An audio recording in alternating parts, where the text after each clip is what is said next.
Magandang umaga sa inyong lahat! Welcome back to our channel. Hi, my name is Lovely, and for today's video ay tuturuan ko kayo on how to pay your PLDT bills online using Shopee with discounts. Tara, simulan na natin ang pagbabayad. Inopen ko na ang aking Shopee app account. Make sure lang na mayroon na ding laman ng inyong Shopeepay account na gagamitin natin to pay our PLDT bills. And meron ako ditong 341 pesos sa aking Shopeepay account. Meron din naman akong 80.84 coins na nakuha ko from paying my Meralco bills online using Shopee. Kung gusto mong malaman on how to pay your Meralco bills online using Shopee with discounts, ay panoorin lamang ang aking isa pang video. Simulan na natin. Una, pupunta tayo sa Loads, Bills, and Travel.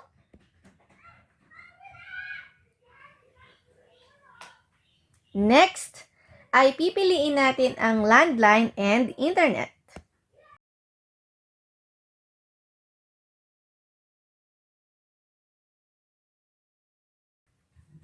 Bago natin i-fill out ang mga information, basahin muna natin ang mga reminders para hindi tayo magkamali sa mga i-input natin na details. For the reminders, payments made beyond 8 o'clock p.m. will be posted the next day. Past due and disconnected account can still be accepted.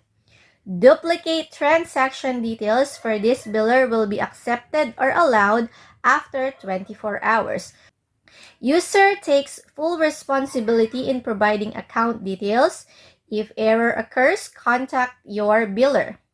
We are not liable for any inaccurate details shared by user. For inquiries, directly contact biller. Only really accurate details. If a mistake was made, user is responsible for contacting the biller. At simulan na natin. Let's fill out the information needed. Dito sa taas, pipiliin lang natin dyan yung PLDT. So, napili ko na siya. For the account number, this is the 10-digit account number na makikita nyo sa inyong bill, sa inyong paper bill, or you can also check it on your PLDT account online. Next, for the identifier, nilalagay ko dyan ay ang telephone number namin. Next, for the amount is kung magkano yung babayaran mo today. Ang ilalagay ko dito ay 400 pesos muna. Ang bill ko monthly sa PLDT is 1,600 pesos. But kung napanood nyo yung isa ko pang video on how to pay your Meralco bills online using Shopee with discounts, ay malalaman nyo na nagbabayad ako ng bills na hindi buo. Hinahati-hati ko yung pagbabayad ko ng bills para makuha ko yung maximum discounts or coins sa Shopee na nagagamit ko din sa pagbabayad ko sa susunod na buwan. At para naman sa vouchers na magbibigay sa atin ng discount today, i-claim natin yung vouchers dito. So, meron tayong 2 vouchers available. Meron ditong 100% coins cashback, minimum spend of 250 pesos cap. But ito ay available lamang sa new user. And pag sinabing new user, ibig sabihin yung first time ka lang magbabayad ng bills sa Shopee. Dahil hindi ako first time magbayad ng bill, so dito ang i-claim ko. Ang i-claim ko is yung 25% coins cashback, minimum spend of 400 pesos. Kaya 400 din yung amount na inilagay ko. I-claim ko na yan. Claim successfully. Next, remind me every month. Nakaset ito ng 22nd of every month, but pwede mo yung palitan.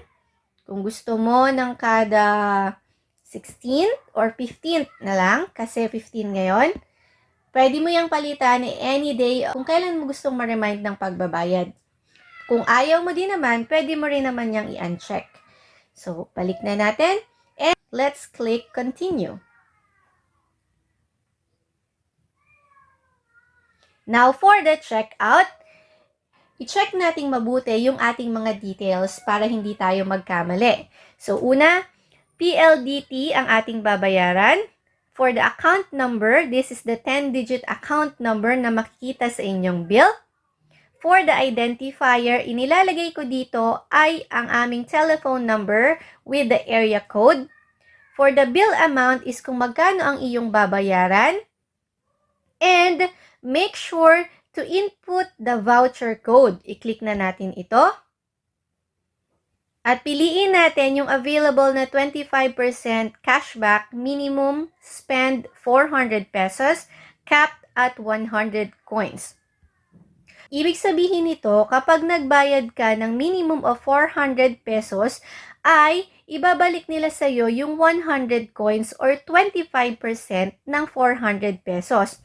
Pero kung halimbawa, nagbayad ka ng more than 400 pesos, 100 coins pa rin yung ibabalik sa'yo ni Shopee because yun yung cap nila or yung maximum coins na ibabalik na pwede nilang ibalik sa'yo.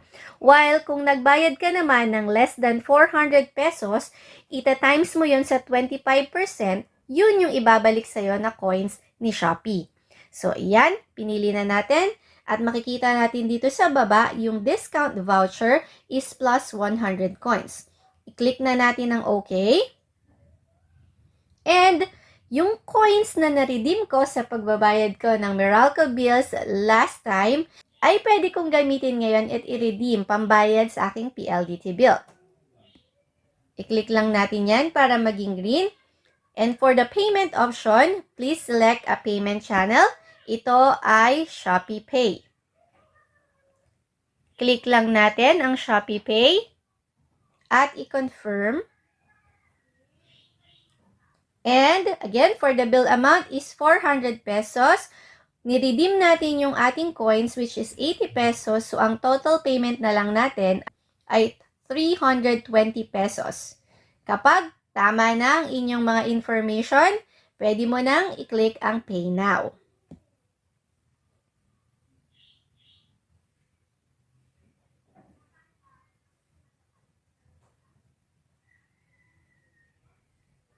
Now, pwede mo nang i-enter ang iyong 6-digit Shopeepay PIN.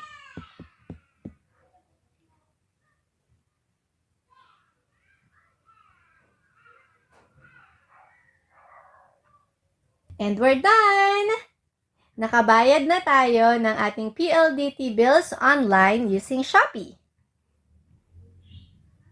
At after 4 hours, pwede nating i-check sa notification yung binayaran nating PLDT bill. And pwede na nating i-receive or i-claim yung ating coins cashback na 100 pesos.